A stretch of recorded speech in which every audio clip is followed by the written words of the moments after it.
यहां बहुत कमी होती है। ध्यान देने योग्य बात है, मंत्रों पर अविश्वास मत करो, नाम पर अविश्वास मत करो।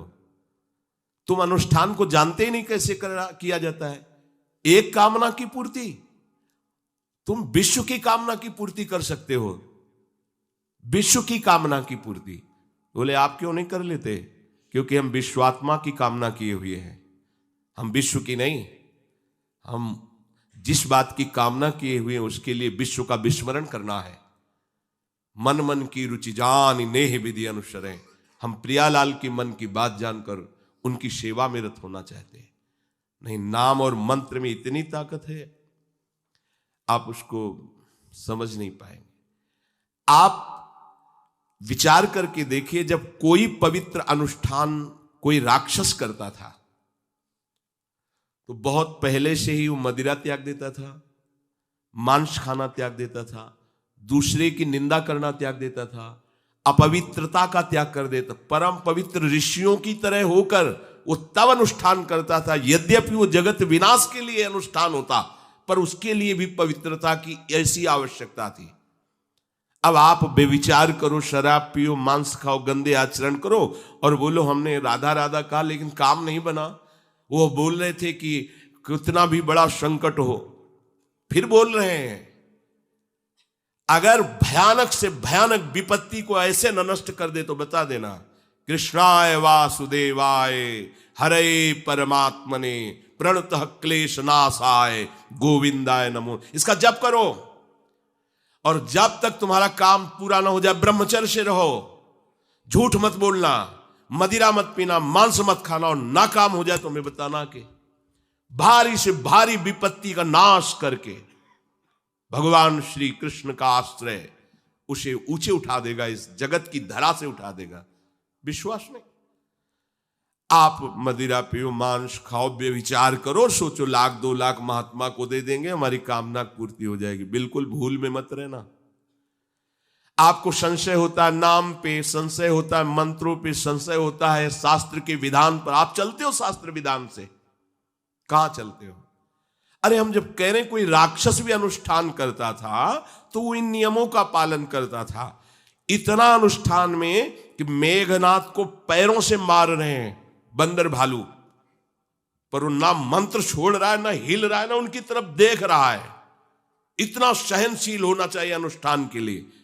किसी कामना की पूर्ति के लिए सांगोपांग अनुष्ठान करो, भला कामना की पूर्ति ना हो जाए? नहीं। आप शास्त्रों में पढ़ के देखो, संतान उत्पत्ति के लिए कैसे व्रत, पयोव्रत का कैसे अनुष्ठान किया। पवित्र रह करके इतनी इतनी मात्रा में ये आहार लेना है, इस मंत्र का जब भगवान गर्भ में आ गए। क्या चाहिए तुम्हें? भारी से भारी विपत्ति को दूर करने के लिए आर्त भाव से पुकारो भगवान को। तुम्हें धनी बनना है, अनुष्ठान कीजिए। हम कह रहे किसी विशेष मंत्र आदि की तरफ ना बढ़िए, बोलिए राधा राधा। क्या चाहिए आपको? कृष्ण कृष्ण बोलिए। सब मंत्रों का सार है नाम में, आप बोलिए तो नाम। पवित्र होइए, गंदे आचरण छोड़िए। क्या चाहिए आपको? भगवान का नाम जहां गूंजता है वहां ऐश्वर्य अपने आप चरणों में लौटता है। अब छल कपट करो, हिंसा करो, गंदे आचरण करो, सोचो हम बहुत बड़े धनी बन जाएं, तो दुष्कृति का फल दरिद्रता और दुख होता है। सुकृत का फल ऐश्वर्य और सुख होता है। अब लगाओ तुम कांटेदार वृक्ष और चाहो कि हमको रसीला फल प्राप्त हो, तो इसे मूर्खता ही कहते हैं। फिर दोष देता है काल, कर्म, ईश्वर को, शास्त्रों को, मंत्रों। अरे कुछ नहीं, नाम मंत्र में जरा सी भी अनुष्ठान में त्रुटि हो जाए तो उसका फल बदल जाता है। आप कहां अनुष्ठान कर रहे हैं? कौन सा अनुष्ठान कर रहे हैं? सबसे पहला नियम अनुष्ठान का होता है पवित्र आचरण, ब्रह्मचर्य, सत्यवाद, पवित्र भोजन, संयम से। कोई भी अनुष्ठान कर, किसी भी विषय का अनुष्ठान करके देखो, अभी हो जाएगा। ये तो हमसे नहीं होगा, तो फिर आप बड़ी बड़ी कामनाएं करते हो, हवा में कामनाएं पूर्ण हो जाएंगी। किसी की भी काम, किसी का भी महाबली या तेजस्वी पुत्र पैदा हुआ, उसको देखो कैसे रहा है, उसके माता पिता कैसे आचरण किए हैं। 10,000 वर्ष तक भगवान श्री हरि में मन लगाकर निरंतर मंत्र जपने पर कश्यप और विंता जी ने भगवान गरुण जी को प्रकट किया। भगवान गरुण जी श्री हरि के वाहन, प्रथम पुत्र अरुण जी जो सूर्य के सामने बैठे हुए हैं, सारथी बने 10,000 वर्ष। करदम जी भारी तपस्या करके पत्नी प्राप्त कर रहे हैं, तो भगवान स्वयं कपिल देव जी के रूप में अवतार ले रहे हैं। बिना भजन के, बिना पवित्रता के, बस कामनाओं की पूर्ति, हवा में कामनाओं की पूर्ति हो जाएगी। मनमानी आचरण, कुछ नींबू काट दो, उसमें सिंदूर रख दो, या कलावा बांध दो, या अंगूठी बांध लो, या जंतुर मंत्र बांध लो, भस्म, इनसे कुछ होगा? कुछ नहीं होगा।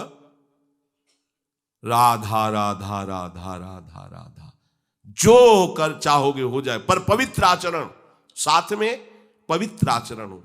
एक किसान भी अन्न बोता है तो खेती को तैयार करता है। आपको अपने हृदय की भूमि तैयार करनी होगी। कामना पूर्ति के लिए ऐसे थोड़ी चला जाता है। देखो ना, ऐसे एक चपत लगा दी सुरुचि ने, क्योंकि उसकी रुचि के खिलाफ हुआ कि वो पिता की गोद में बैठना चाहते थे। छत्री बालक माता के पास गए, उनका नाम सुनीति है। वो सुंदर नीति से चलती है, वो रुचि से चलती है, सुरुचि अपनी रुचि, और वो सुनीति सुंदर नीति से चलती है। माँ पिताजी ने गोद में बैठाला नहीं, और माँ ने चपत लगा दी और कहा तू ऐसे कि गर्भ से प्रकट हुआ है, सिंहासन का अधिकारी नहीं। अगर तुझे सिंहासन पर बैठना है तो जा तपस्या कर और मेरे गर्भ से प्रकट हो। तपस्या इस बात की कर कि मेरे गर्भ तब कहीं तू पिता की गोद में बैठ सकता है। बोले हाँ बेटा। महाराज तो मुझे दासी भी मानने के लिए अब तैयार नहीं है।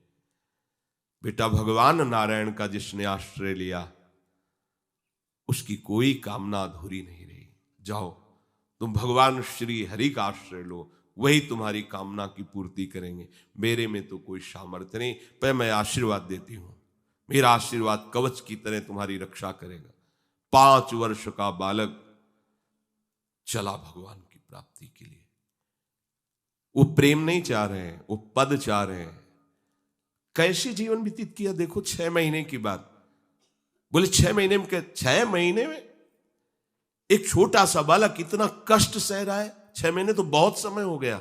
भगवान तो इससे भी बहुत करुणा में एक आर्त पुकार में उपस्थित हो जाते हैं। एक बार जिन नाम ली हित सो होय अति दीन। अगर कोई कामना नहीं है, केवल प्रभु की मिलन की चाह है और हृदय आर्त भाव से पुकार दे तो दूसरा नाम नहीं लेना पड़ेगा। एक बार जिन नाम ली हित सो होय अति दीन, ताको संग न छाड़हि ध्रुव अपनो कर लीन। ये महर्षि शेखरों के वचन है, कोई ऐसे मिथ्या वचन थोड़ी। श्वास को भी रोक लेते हैं। भगवान का जो मंत्र श्री देवर्षि नारद जी ने दिया उसी का ध्यान कर रहे। ऐसा पद मिला कि सप्त ऋषि परिक्रमा करते हैं। ना उनके पिता को मिला, ना उनके पितामह को मिला।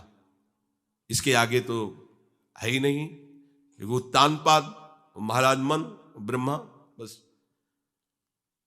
ऐसा पद मिला कि किसी को पद नहीं मिला।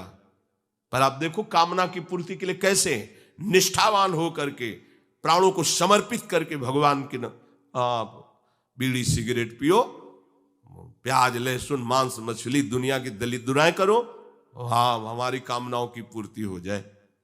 बेकार बकवास करते हैं लोग आकर। परमार्थ को एक हंसी बना दिया है, एक मजाक बना दिया है। संतों को एक नाटक बना दिया है। संत मार्ग को एक उपहास का स्वरूप बना दिया है। हमारी ये कामना की पूर्ति कर दो। उनका जीवन कामना की पूर्ति के लिए तुम्हारे है। अरे तुम्हें निष्काम करके भगवत साक्षात्कार कराने के लिए कि छोटी मोटी जिनमें तुम फंस कर तुम्हारी दुर्गति हो रही, उसी में और वो बढ़ावा देने के लिए। पर संसार तो अपनी बात मानता है।